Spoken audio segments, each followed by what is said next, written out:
an angel in disguise. Idleness, vice, and intemperance had done their miserable work, and the dead mother lay cold and still amid her wretched children. She had fallen upon the threshold of her own door in a drunken fit, and died in the presence of her frightened little ones.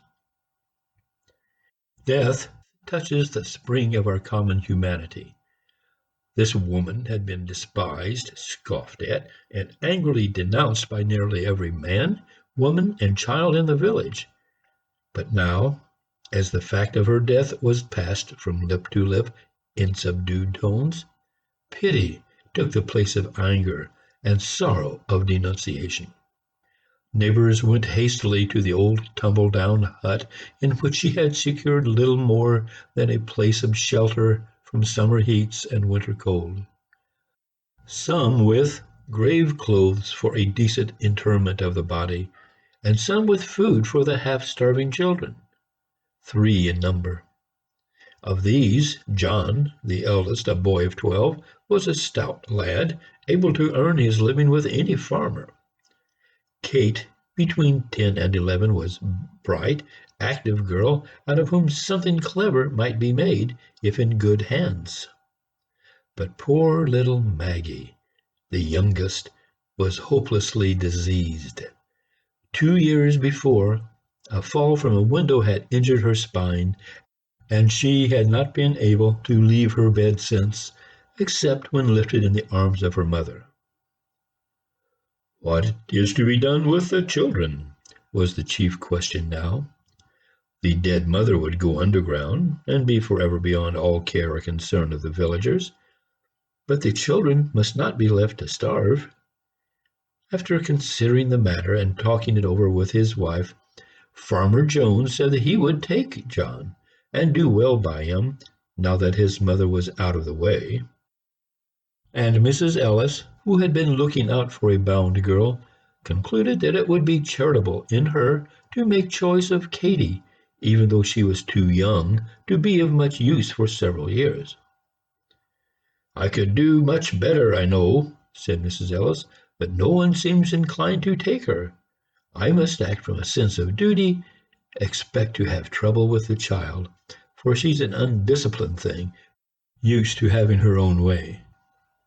But no one said, "I'll take Maggie." Pitying glances were cast on her wan and wasted form, and thoughts were troubled on her account. Mothers brought cast-off garments, and removing her soiled and ragged clothes, dressed her in clean attire. The sad eyes and patient face of the little one touched many hearts, and even knocked at them for entrance.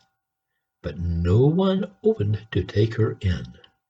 Who wanted a bedridden child?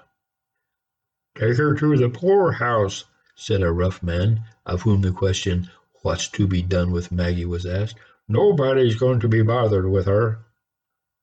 "The poorhouse is a sad place for a sick and helpless child," answered one. "For your child or mine," said the other, lightly speaking. "But for this brat it will prove a blessed change. She will be kept clean, have healthy food, and be doctored, which is more than can be said of her past condition." There was reason in that, but still it didn't satisfy. The day following the day of death was made the day of burial. A few neighbors were at the miserable hovel, but none followed the dead cart as it bore the unhonored remains to its pauper grave. Farmer Jones, after the coffin was taken out, placed John in his wagon and drove away, satisfied that he had done his part. Mrs. Ellis spoke to Kate with a hurried air. "Bid your sister good-bye," and drew the tearful children apart ere scarcely their lips had touched in a sobbing farewell. Hastily others went out, some glancing at Maggie, some resolutely refraining from a look until all had gone. She was alone. Just beyond the threshold, Joe Thompson, the wheelwright, paused and said to the blacksmith's wife, who was hastening off with the rest, "It's a cruel thing to leave her so." "Then take her to the poorhouse. She'll have to go there," answered the blacksmith's wife, springing away and leaving Joe behind. For a little while the man stood with a puzzled air. Then he turned back and went into the hovel again. Maggie, with painful effort, had raised herself to an upright position and was sitting on the bed, straining her eyes upon the door out of which all had just departed. A vague terror had come into her thin, white face. "Oh, Mr. Thompson!" she cried out, catching her suspended breath. "Don't leave me here all alone." Though rough in exterior, Joe Thompson, the wheelwright, had a heart, and it was very tender in some places. He liked children, and was pleased to have them come to his shop, where sleds and wagons were made or mended for the village lads without a draft on their hoarded sixpences. "No, dear," he answered in a kind voice, going to the bed and stooping down over the child. "You shan't be left here alone." Then he wrapped her with the gentleness almost of a woman in the clean bedclothes that some neighbor had brought, and, lifting her in his strong arms, bore her out into the air and across the field that lay between the hovel and his home. Now, Joe Thompson's wife, who happened to be childless, was not a woman of saintly temper, nor much given to self-denial for others' good, and Joe had well-grounded doubts touching the manner of greeting he should receive on his arrival. Mrs. Thompson saw him approaching from the window, and with ruffling feathers met him a few paces from the door as he opened the garden gate and came in. He bore a precious burden, and he felt it to be so. As his arms held the sick child to his breast, a sphere of tenderness went out from her and penetrated his feelings. A bond had already corded itself around them both, and love was springing to life. "What have you there?" sharply questioned Mrs. Thompson. Joe felt the child start and shrink against him. He did not reply except by a look that was pleading and cautionary, that said, "Wait a moment for explanations, and be gentle," and passing in, carried Maggie to the small chamber on the first floor and laid her on a bed. Then, stepping back, he shut the door and stood face to face with his vinegar-tempered wife in the passageway outside. "You haven't brought home that sick brat?" Anger and astonishment were in the tones of Mrs. Joe Thompson. Her face was in a flame. "I think women's hearts are sometimes very hard," said Joe. Usually Joe Thompson got out of his wife's way, or kept rigidly silent and non-combative when she fired up on any subject. It was with some surprise, therefore, that she now encountered a firmly set countenance and a resolute pair of eyes. Women's hearts are not half so hard as men's.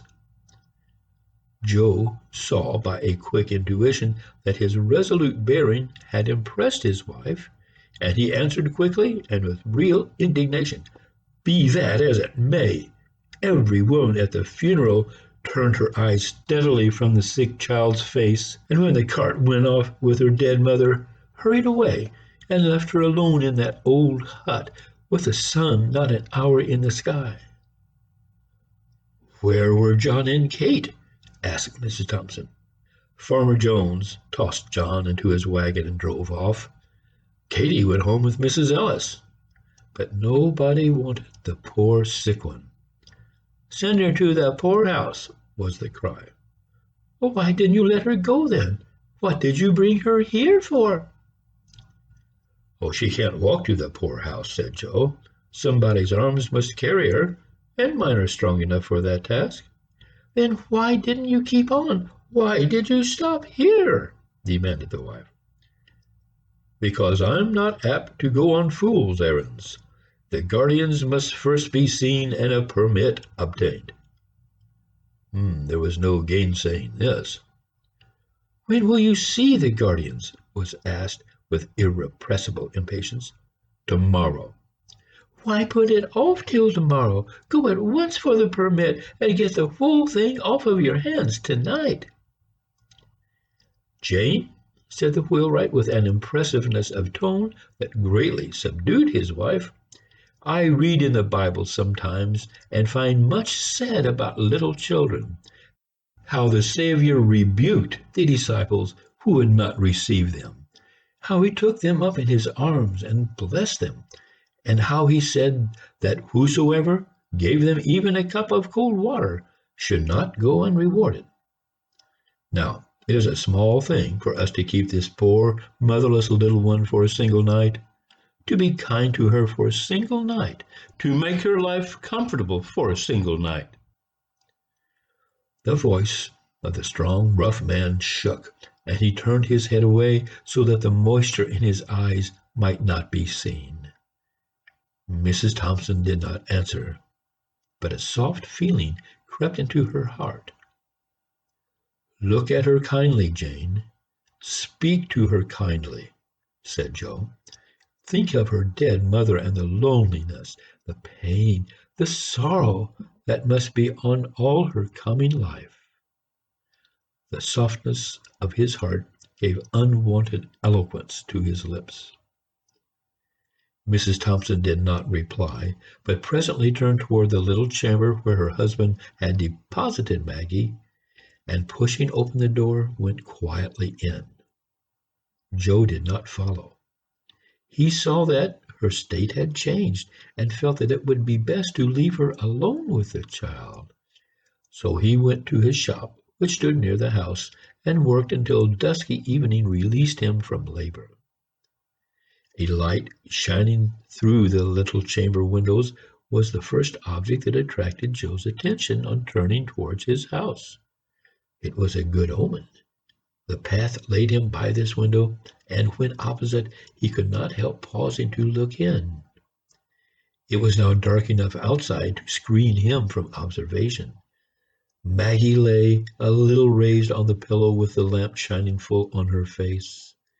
Mrs. Thompson was sitting by the bed, talking to the child, but her back was toward the window, so that her countenance was not seen. From Maggie's face, therefore, Joe must read the character of their intercourse. He saw that her eyes were intently fixed upon his wife, that now and then a few words came as if in answers from her lips, that her expression was sad and tender. But he saw nothing of bitterness or pain. A deep-drawn breath was followed by one of relief, as if a weight lifted itself from his heart. On entering, Joe did not go immediately to the little chamber. His heavy tread about the kitchen brought his wife somewhat hurriedly from the room where she had been with Maggie. Joe thought it best not to refer to the child, nor to manifest any concern in regard to her. "How soon will supper be ready?" he asked. "Right soon," answered Mrs. Thompson, beginning to bustle about. There was no asperity in her voice. After washing from his hands and face the dust and soil of work, Joe left the kitchen and went to the little bedroom. A pair of large, bright eyes looked up at him from the snowy bed, looked at him tenderly, gratefully, pleadingly. How his heart swelled in his bosom! With what a quicker motion came the heartbeats! Joe sat down, and now, for the first time, examining the thin frame carefully under the lamplight, saw that it was an attractive face, and full of childish sweetness, which suffering had not been able to obliterate. "Your name is Maggie?" he said, as he sat down and took her soft little hand in his. "Yes, sir." Her voice struck a chord that quivered in a low strain of music. "Have you been sick long?" "Yes, sir." What a sweet patience was in her tone. "Has the doctor been to see you?" "He used to come." "But not lately?" "No, sir." "Have you any pain?" "Sometimes, but not now." "When had you pain?" Well, this morning my side ached and my back hurt when you carried me. It hurt you to be lifted or moved about? Yes, sir. Your side doesn't ache now? No, sir. Does it ache a great deal? Yes, sir, but it hasn't ached any since I've been on this soft bed. Ah, the soft bed feels good. Oh, yes, sir, so good. What a satisfaction mingled with gratitude was in her voice. Supper is ready, said Mrs. Thompson, looking into the room a little while afterward. Joe glanced from his wife's face to that of Maggie. She understood him and answered, She can wait until we are done. Then I will bring her something to eat. There was an effort at indifference on the part of Mrs. Thompson, but her husband had seen her through the window and understood that the coldness was assumed. Joe waited, after sitting down to the table, for his wife to introduce the subject uppermost in both of their thoughts, but she kept silent on that theme for many minutes, and he maintained a like reserve. But at last she said abruptly, What are you going to do with that child? I thought you understood me, that she was to go to the poorhouse, replied Joe, as if surprised at her question. Mrs. Thompson looked rather strangely at her husband for some moments, and then dropped her eyes. The subject was not again referred to during the meal.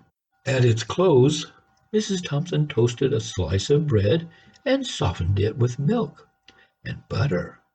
Adding to this a cup of tea, she took them into Maggie and held the small waiter on which she had placed them, while the hungry child ate with every sign of pleasure. Is it good? Asked Mrs. Thompson, seeing with what a keen relish the food was taken.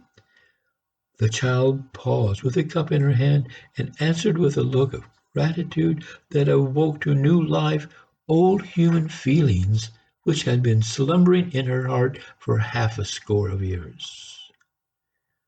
We'll keep her a day or two longer. She is so weak and helpless, said Mrs. Joe Thompson, in answer to her husband's remark at breakfast time on the next morning that he must step down and see the guardians of the poor about Maggie. Oh, she'll be so much in your way, said Joe. I shan't mind that for a day or two. Poor thing. Joe did not see the guardians of the poor on that day, on the next, nor on the day following. In fact, he never saw them at all on Maggie's account, for in less than a week Mrs. Joe Thompson would have soon thought of taking up her own abode in the almshouse, as sending Maggie there. What light and blessing did that sick and helpless child bring to the home of Joe Thompson, the poor wheelwright? It had been dark and cold and miserable there for a long time, just because his wife had nothing to love and care for out of herself, and so became sore, irritable, ill-tempered, and self-afflicting in the desolation of her woman's nature. Now the sweetness of that sick child, looking ever to her in love, patience, and gratitude, was as honey to her soul, and she carried her in her heart as well as in her arms, a precious burden.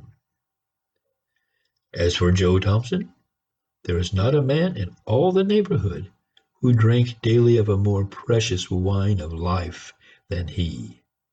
An angel had come into his house, disguised as a sick, helpless, and miserable child, and filled all its dreary chambers with the sunshine of love. End of An Angel in Disguise